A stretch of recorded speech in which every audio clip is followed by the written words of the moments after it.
Assalamualaikum warahmatullahi wabarakatuh, Ustaz. Waalaikumsalam. Kenalkan saya Alvin. Tadi saya dengar Ustaz bilang bahwa yang benar, yang tahu benar dan salah itu cuma Allah Subhanahu wa Ta'ala. Di kajian tadi. Yang ingin saya tanyakan Ustaz, bagaimana kita berdialog dengan kalbu kita pada saat kita sharing, syiar, coaching, atau apapun istilahnya ke banyak orang, supaya kita tidak menyakiti hati orang yang bersangkutan. Ini terjadi karena saya besar dari keluarga yang majemuk, Ustadz. Pluralisme banget, terus terang. Jadi agak sulit bagi saya untuk mencoba. Di satu sisi saya yakin bahwa apapun yang disampaikan yang ada di Al-Quran pasti betul. Tapi bagaimana saya berdialog dengan saudara-saudara lain saya yang tidak seiman, supaya saya tidak menyakiti mereka, tapi saya betul tidak mengurangi ketakwaan saya pada Allah Subhanahu wa Ta'ala. Baik. Itu Ustaz. Assalamualaikum warahmatullahi wabarakatuh. Waalaikumsalam warahmatullahi wabarakatuh. Nanti Giovanni kebetulan juga balik. Jadi bertanya Gio, sekalian? Oke boleh. Berarti sekaligus dijawab dua, gak apa-apa Ustaz? Anda jawab aja dulu. Ya, jawab ini dulu.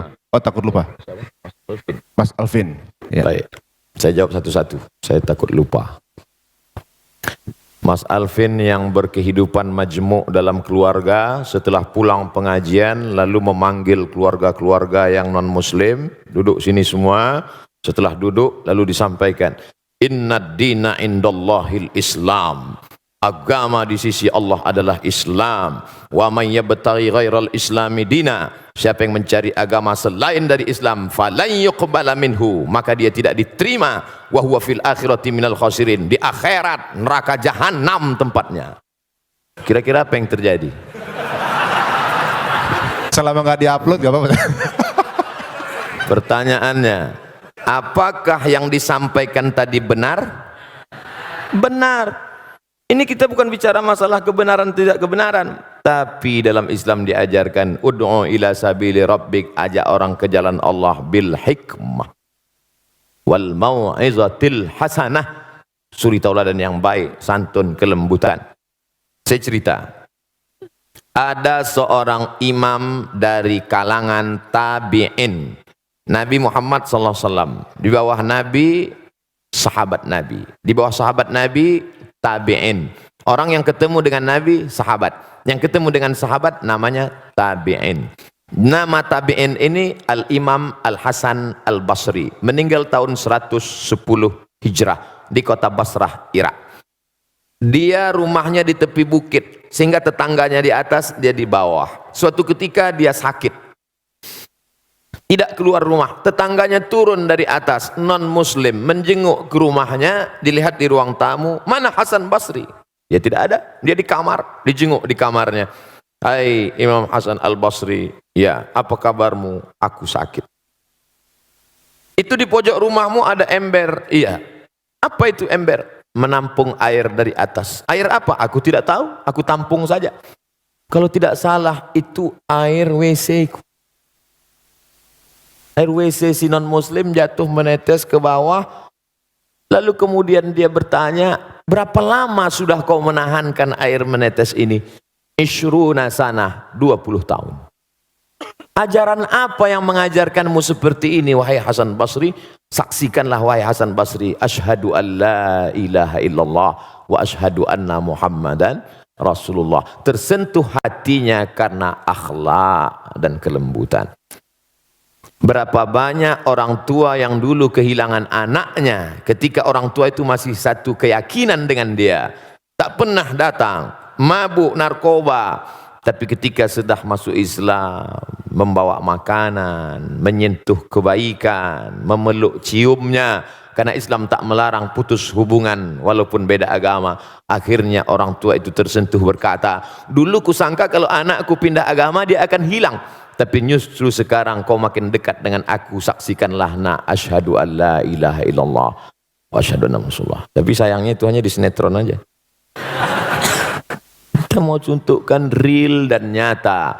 Oleh sebab itu maka sentuhlah dia dengan akhlak Islam, Karena Allah Subhanahu wa taala tidak pernah memuji Nabi Muhammad sallallahu alaihi wasallam. Hai Muhammad yang tahajudnya sampai kakinya bengkak. Hai Muhammad. Enggak. Tapi apa bunyi ayatnya? Wa innaka la'ala khuluqin azim.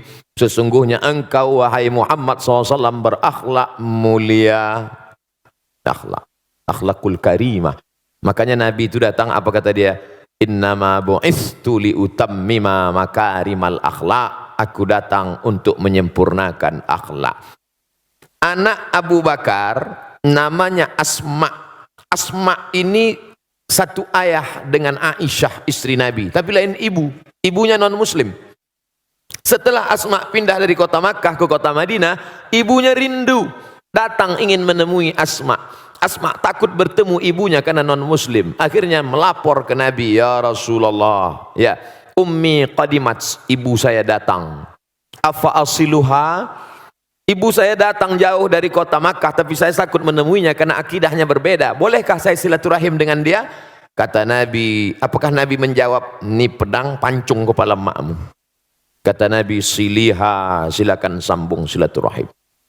Afa'utiha, boleh aku beri dia hadiah? Apa kata Nabi? I'tiha, beri dia hadiah. Berdasarkan hadis ini, kata Syekh Atiyah Saqar, Mufti Al-Azhar Mesir, boleh memberi daging kurban kepada non-muslim dengan syarat kurban sunat, bukan kurban wajib. Zakat tak boleh, karena wajib untuk umat Islam. Kurban wajib, kurban nazar tak boleh. Kalau nanti saya punya anak, saya bernazar mau kurban ya Allah, tapi kalau enggak punya anak sampai mati enggak mau kurban, itu enggak boleh. Kurban sunat boleh. Jadi saudara saya Mas Alvin, maka tunjukkan saja dengan perilaku, dengan kelembutan, dengan akhlak, tahadu tahabu, saling berbagi hadiah, maka kau akan berkasih sayang. Bersalaman, menghilangkan kedengkian, kemarahan, kelembutan, maka insya Allah, tapi tetap dengan berpegang ada aturan-aturan. Kehidupan sosial tak masalah, tapi kalau sudah terkait dengan akidah harus tegas. Wala ana abidum ma'abadtum wala antum abiduna ma'abud lakum dinukum waliyadin. Wallahu a'lam.